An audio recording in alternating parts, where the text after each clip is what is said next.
बिस्मिल्लाहिर्रहमानिर्रहीम। अस्सलाम वालेकुम। मैं advocate Asif Patel, founder member MIM. कल हमको सोशल मीडिया के माध्यम से पार्टी के जो जिम्मेदार है महाराष्ट्र जनरल सेक्रेटरी अली जनाब समीर साजिद बिल्डर साहब और परभनी के जो इंचार्ज है वसीम अहमद साहब, इनका एक मैसेज मिला, एक फ़ोन आया कि हम परभनी में एक धावती भेंट देने वाले हैं।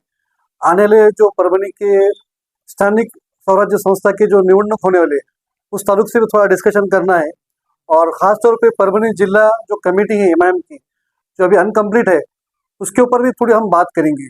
इस ज़िम्मन में हम आएंगे शहर के और ज़िले के जो इच्छुक पार्टी के लिए जो चेहरे हैं उनसे भी हम डिस्कशन करेंगे। ऐसा मुझे कल फ़ोन आया था और अल्हम्दुलिल्लाह हम लोगों का आज कार्निवल होटल में आए थे परभनी में। वहाँ पर कई लोग आए जिम्मेदार जो पार्टी की जिम्मेदारी के लिए उन्होंने अपना नाम पेश करे। फिर उसके बाद मगरिब के बाद फातिमा फंक्शन हॉल पे एक मीटिंग ली गई, कार्यकर्ता मेड़ावा लिया गया। वो मेड़ाव में भी उन्होंने अपनी बात रखी, उसमें पूरे कार्यकर्ताओं को समझाया गया आगे की पॉलिसी, आगे की स्ट्रेटजी पार्टी की और पार्टी की जो विचारधारा है उनका मकसद क्या था परभनी को, उन्होंने पूरी बात खुल के तफसीली अंदर रखे। नहीं बोल सकते पार्टी प्रेसिडेंट का। आपने देखा होगा पिछली विधानसभा में क्या हुआ, जो कि ऑल इंडिया मजलिस इत्तेहादुल मुस्लिमीन के जो जिम्मेदार थे अली जनाब असद ओवैसी साहब, इम्तियाज जलील साहब, ये लोग बार बार बोल रहे थे कि हमने परभनी विधानसभा से कोई उम्मीदवार नहीं दिया है और ना ही कोई एबी फॉर्म दिया है। इसके बावजूद भी सो कॉल्ड जो उम्मीदवार था उन्होंने इलेक्शन लड़े और वो रनिंग जिला अध्यक्ष भी थे पार्टी के। उसकी वजह से उनके ऊपर पार्टी ने शिस्त भंग की कार्रवाई करी थी और उनको पार्टी से बाहर का रास्ता बताया गया था। आज जो पार्टी के जिम्मेदार लोग परभनी में जो आए थे उन्होंने परभनी जिले से जो लोग इंटरेस्टेड है जिला अध्यक्ष के लिए उन सबसे डिस्कशन करें। उसमें शहर के जिले के कई लोगों ने अपना नाम की पेश करे, उसमें मैंने मेरा नाम पेश करा। अब उन्होंने उनकी रिपोर्ट इम्तियाज जलील साहब को पेश करेंगे और हमारे पार्टी के सदर इम्तियाज जलील साहब जो फैसला करेंगे इंशाल्लाह हम उनके साथ में लब्बैक कहेंगे। हम आपका सवाल एकदम सही है। अगर ऑल इंडिया मजलिस इत्तेहादुल मुस्लिमीन मुझे जिम्मेदारी देती है तो इंशाल्लाह हमारी जो संगठन है हज़रत टीपू सुल्तान युवा मंच उसकी ज़िले में और शहर में मजबूत बांधनी है संगठन की, तो ये पार्टी के लिए भी बहुत फ़ायदेमंद रहेगा। हमने ये बात भी पार्टी के सामने रखे है कि पार्टी के जिम्मेदार लोग अगर हमको जिम्मेदारी देते, क्योंकि हम कोई आसमान से डबकेला कार्यकर्ता नहीं, हम ज़मीन से ज़ीरो से ऊपर आए वाले कार्यकर्ता है। हम आवाम के बीच में जाके काम करने वाले लोग हैं।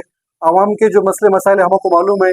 आज परभनी एक अल्पसंख्यक बहुल जिला होने के बावजूद भी आज जो अल्पसंख्यक समाज है परभनी का, जो मुस्लिम समाज है और भी जो दीगर समाज है, उनके जो हुकूक है, उनके जो अधिकार है आज भी उन तक नहीं पहुंच रहे। अगर पार्टी हमको जिम्मेदारी देती है तो इंशाल्लाह वो प्लेटफॉर्म का हम इस्तेमाल करके उनके हुकूक की, उनकी वजूद की लड़ाई लड़ेंगे मजबूती से।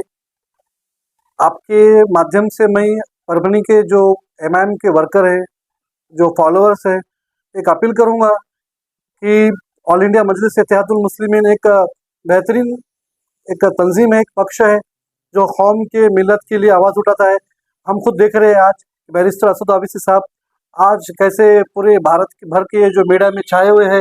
जब हिंदुस्तान पे जो गैर ताकतें हैं, पाकिस्तान में जो हमला करा है उसका सबसे बेहतरीन अगर कोई जवाब दे रहे हैं तो आज हमारे पार्टी के सदर बैरिस्टर असद ओवैसी साहब दे रहे हैं। पूरे पार्लियामेंट में 544 खासदारों में से सबसे अगर बड़ी आवाज़ किसकी दिख रही है तो बैरिस्टर असद ओवैसी साहब की दिख रही है। ये ऐसा सलाहियतमंद, ऐसा बैरिस्टर, ऐसा पढ़ा लिखा, ऐसा दीनदार शख्सियत का साथ देना कौम का भी, मिलत का भी, नौजवानों का भी काम है। उनको मजबूती देना अपना काम है ताकि भारत एक संवैधानिक देश है, भारत एक लोकशाही पूर्ण देश है और लोकशाही में उसी समाज की आवाज़ होती है जिसकी पॉलिटिकल वजूद होता है।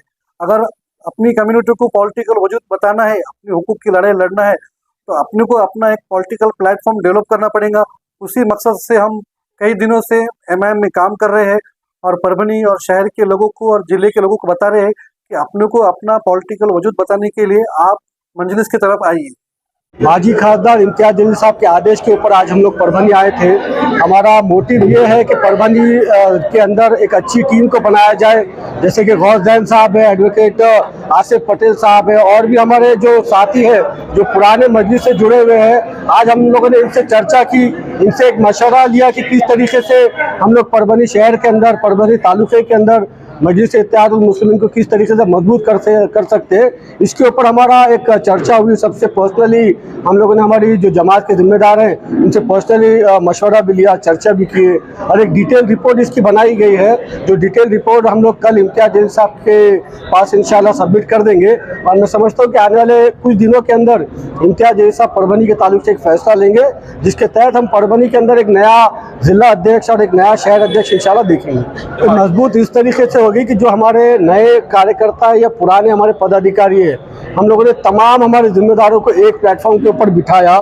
सबसे पर्सनली हम लोगों ने एक एक करके मशवरा लिया कि आप बताइए कि किस तरीके से हम लोग जो तो परभनी ज़िले के अंदर जमात को मजबूत कर सकते हैं, या आप हमें मशवरा दीजिए कि हमको किसको जिला अध्यक्ष की पोस्ट देना चाहिए, किसको सिटी प्रेसिडेंट की पोस्ट देना चाहिए।